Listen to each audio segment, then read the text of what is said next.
김윤 서울대 의료관리학과 교수 화상으로 모셨습니다. 안녕하세요. 안녕하십니까? 네, 먼저 오늘 발표된 백신 공급 계획 내용부터 살펴보겠습니다. 일단 관심이 집중됐던 추가 물량 확보와 관련해서요. 노바백스 등과 협의 중이라는 것이 공개됐습니다. 지금은 최대한 여러 가지 방식의 백신을 다양하게 확보해야 되는 것이 중요한가요? 교수님 보시기에 어떻습니까?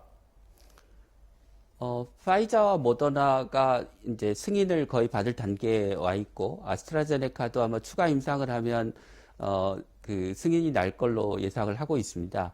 그렇지만 이제 그 이외에, 아직 승인이 나지 않은 뭐, 얀센이나 등의, 그 백신 물량들이 있기 때문에, 그게 승인 나지 않을 때 대비해서 추가적인 물량을 조금 더 확보할 필요는 있다고 생각합니다. 그렇지만 너무 많은 물량을 확보하는 게 꼭 좋은 거는 아니라고 생각합니다. 네, 아직 모더나와는 계약이 완료되지 않았는데요. 1월 계약 앞두고 물량이 추가될 가능성도 있다고 합니다. 모더나 접종 시점은 네. 언제쯤으로 보시나요? 아마 1월쯤 계약이 된다고 하면 내년 한 4월 이후에나 그 실제 접종이 시작될 수 있을 걸로 생각합니다. 네, 코백스를 통해서 어떤 백신들이 들어오게 될지 궁금증이 컸는데 대략적인 계획이 나왔군요. 네네, 그렇습니다. 예. 아스트라제네카 백신과 파이자 백신, 그리고, 사노피 GSK 백신이 배정됐다고 하는데요. 사노피 GSK 백신을 제외하고는 아마, 승인이 거의 확실시 되는 상황이라, 그, 코백스를 통해서 들어오는 물량도 상당 부분 실질적으로 접종하는 데에는 큰 문제가 없을 것으로 예상을 하고 있습니다. 화이자와 얀센의 경우에는 조만간 계약 체결이 완료될 예정인 것으로 알고 있는데요. 도입 시점은 교수님 언제쯤 네네. 전망하시나요? 계약은 아마 연말 연초면 완료가 되고 도입 시점은 내년 2, 4분기 정도일 것 같은데요. 이제 국민들께서 그 백신이 좀 부족하지 않을까, 너무 늦게 들어오지 않을까 이렇게 걱정을 많이 하시는데, 예를 들어 이제 가장 많이 우리나라에 가장 처음 우리나라에 들어올 걸로 예상되는 아스트라제네카 백신의 경우 1,000만 명분을 확보하면 그 1,000만 명이 한꺼번에 백신 접종을 하는 게 아니기 때문에 순차적으로 접종을 해 나가면 일부 회사의 백신 물량이 조금 늦게 들어온다고 하더라도 우리나라가 봄에 시작해서 가을, 겨울 전까지는 백신 접종을 마치는데 큰 무리가 없을 것으로 예상이 됩니다. 네, 교수님 비슷한 질문인데요. 백신이 2월부터 순차 도입되면 우선 접종자부터 시작해서 방금 말씀해 주셨지만 내년 4분기 전까지는 접종을 완료하겠다는 계획인데요. 다른 나라와 비교했을 때 접종 완료 시점은 적절한가요? 우려하는 국민들이 있는 것 같아서요. 조금 늦은 편입니다. 미국은 이제 여름까지 접종을 마치겠다고 하고 있고, 유럽 국가들도 아마 여름이나 가을이면 접종을 마칠 걸로 예상이 돼서 조금 늦긴 하지만 내년 겨울에 또 그 코로나 바이러스의 또 다른 대유행이 오기 전에 접종을 마칠 수 있으면 큰 차이가 날 거라고 생각하지는 않습니다. 네, 미국에서 두 번째 백신 승인 절차가 곧 완료될 것으로 보입니다. FDA 자문위에서 모더나 네. 백신 사용 권고 결정이 내려졌는데요. 화이자 승인 때보다 찬성표가 더 많았습니다. 모더나 백신을 더 신뢰한다는 네. 의미인가요? 모더나 백신의 그 면역력 유도 효과, 그러니까 백신을 맞으면 코로나에 안 걸릴 효과는 뭐 94% 수준으로 파이자 백신과 큰 차이가 없습니다. 근데 단 파이자 백신은 영하 70도를 유지하면서 배송을 해야 되는 반면에 모더나 백신은 영하 20도로 이송을 하면 되고 또 냉장 보관이나 상온에서 상당 기간 보관할 수 있다는 장점이 있어서 그런 보관상의 장점이 있어서 파이자 백신보다 유리한 점이 있는 것 같습니다. 네, 그럼 여기서 국내 코로나 상황 좀 짚어보겠습니다. 사흘째 확진자가 1,000명을 넘은 상태인데요. 이번 주 들어서 검사 건수 네. 자체가 많이 늘어난 영향도 있겠지만 당분간은 1,000명이 넘는 상황이 계속될 수밖에 없는 상황이지 않습니까? 어떻습니까? 네, 그렇습니다. 그 사회적 거리두기 2단계로 격상한 다음에 그 재생산 지수 1.5가 되던 값이 한 1.2대로 떨어졌고요. 2.5단계로 올린 이후에도 지금 1.2, 1.3 정도의 재생산 지수 값이 계속 유지되고 있어서 당분간 1000명대의 확진자가 발생하는 것은 어쩔 수 없는 일인 것 같습니다. 이제 정부가 지난 주말에 우리 국민들의 이동량이 좀 감소돼서 2.5단계의 효과가 좀 기다리면 나타나지 않을까라는 이제 기대를 하고 있기는 한데요. 그 결과를 지켜봐야 되긴 하겠으나 그렇다고 하더라도 확산세가 급격하게 꺾이는 효과까지 기대하기는 어려울 것 같습니다. 이미 3단계 격상 범주에는 들어선 상황인 것 같은데요. 3단계 격상 여부와 관련해서 네. 일단 정부는 신중할 수밖에 없다는 입장인데요. 그동안 거리두기 단계 격상과 관련해 한 발씩 늦었다는 지적도 나오지 않았습니까? 이번 정부의 고심이 길어지는 이유가 뭐라고 보십니까, 교수님? 제일 큰 이유는 그 3단계로 격상하더라도 감염의 확산세가 꺾일지 확신할 수 없다는 점인 것 같습니다. 그러니까 사회적 거리두기의 단계를 올려도 국민들이 적극적으로 그 거리두기 단계에 동참하지 않으면, 예를 들어서 사적 모임도 자제하고 사람들이 따로 모여서 어디 놀러 가고 하는 것도 줄어들어야 감염이 주는데, 정부는 사회적 거리두기의 단계를 올렸는데 국민들은 여전히 모임을 계속하면 감염이 지속될 수밖에 없는 상황이고요. 또 다른 이유는 사회적 거리두기 말고 지금 역학조사도 구멍이 뚫린 부분이 많고, 요양원이나 요양병원, 교회를 중심으로 한 시설의 집단 감염도 점점 더 늘어나고 있는데요.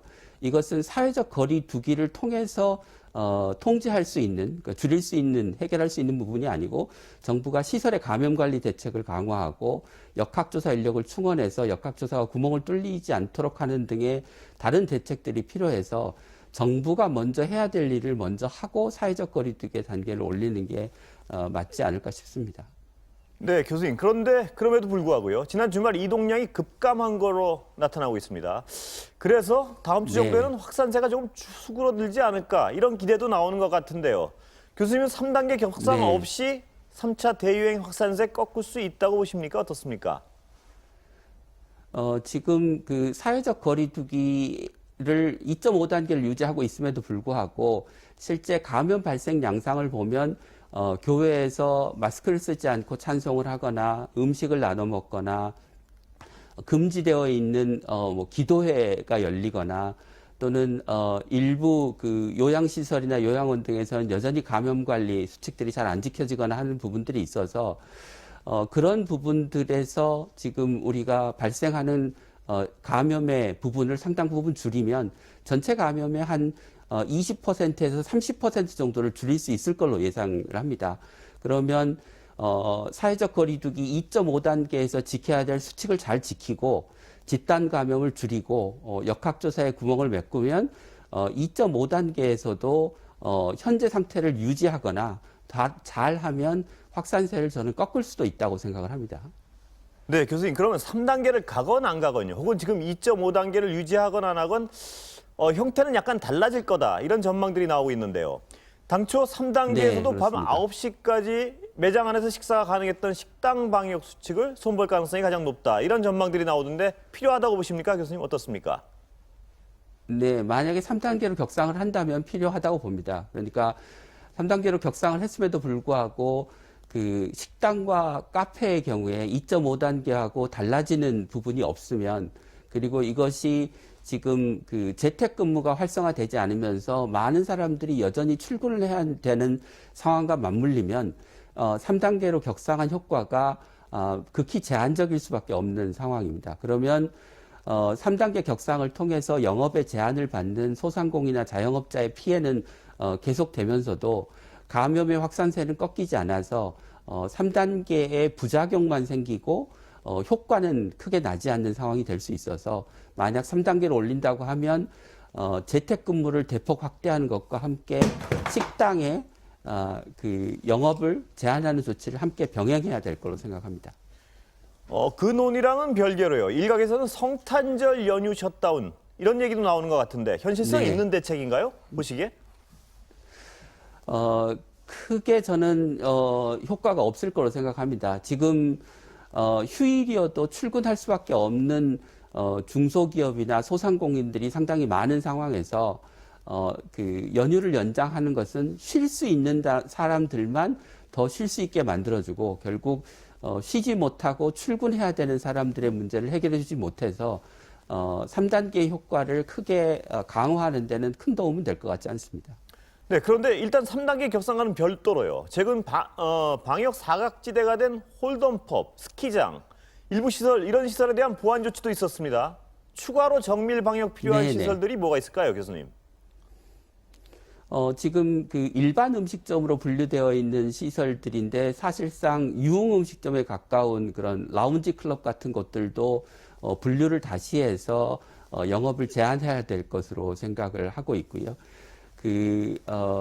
지금 지침이 잘못돼 있다기보다는 예를 들면 교회 같은 경우 방역 수칙을 지키지 않고 예배를 보는 일부 교회에서 집단 감염이 계속되고 있는 문제는 시군구 공무원들이 나가서 모든 교회들이 방역 수칙을 철저히 지키도록 하는 그런 종류의 조치들, 그러니까 지금 2.5단계에서의 방역 수칙이 우리 사회 곳곳에서 실제로 지켜지도록 하는 조치가 필요할 거라고 생각합니다.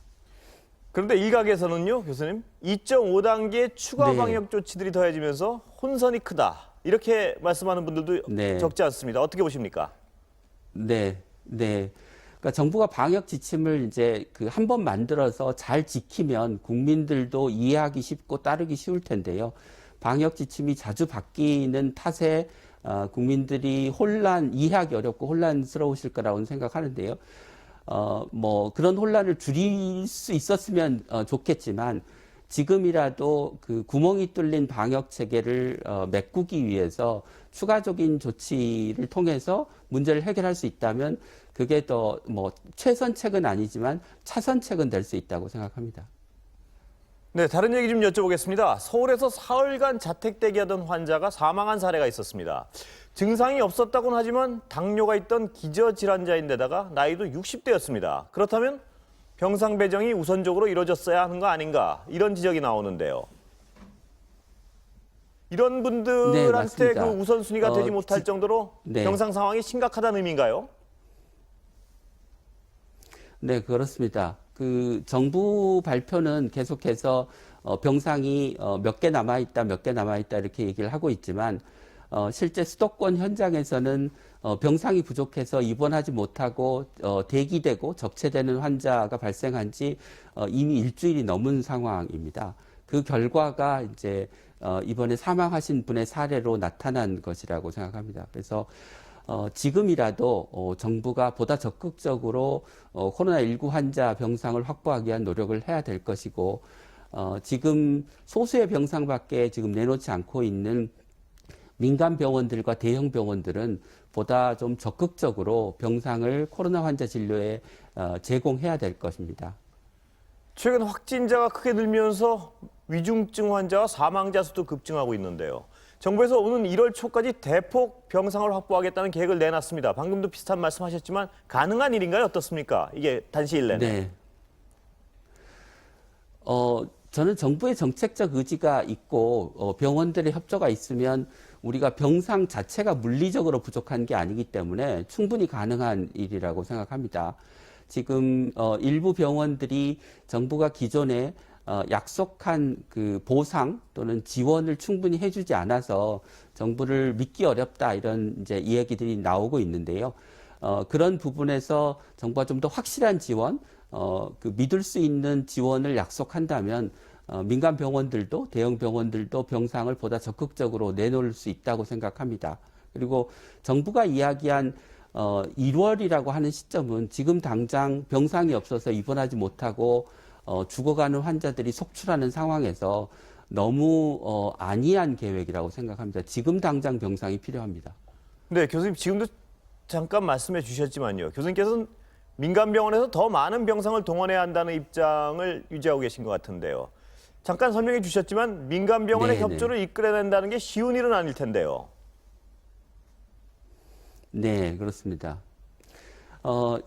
앞서 말씀드린 것처럼 이제 지난번 예전에 메르스 사태에도 그렇고 이번 봄과 여름에 코로나 환자를 진료했던 병원들이 보상을 받기는 했지만 보상을 받는 과정에서 굉장히 많은 어려움을 겪었습니다. 그러니까 처음에는 인정을 안 해준다고 했다가 나중에야 인정을 해주고 또 인정을 받기 위해서 많은 서류를 제출하거나 설명을 해야 되는 등의 그런 복잡한 과정이 생기면서 병원들이 정부에 대한 신뢰가 지금 많이 떨어져 있는 상황입니다. 그래서 정부가 좀 획기적으로 그 돈 신경 쓰지 않고 보상해줄 비용은 충분히 의료기관에 보상을 해주는 그런 좀 대대적인 어떤 혁신적인 방안을 내놓으면 민간 병원, 대형 병원들이 병상을 내놓을 수 있다고 생각합니다.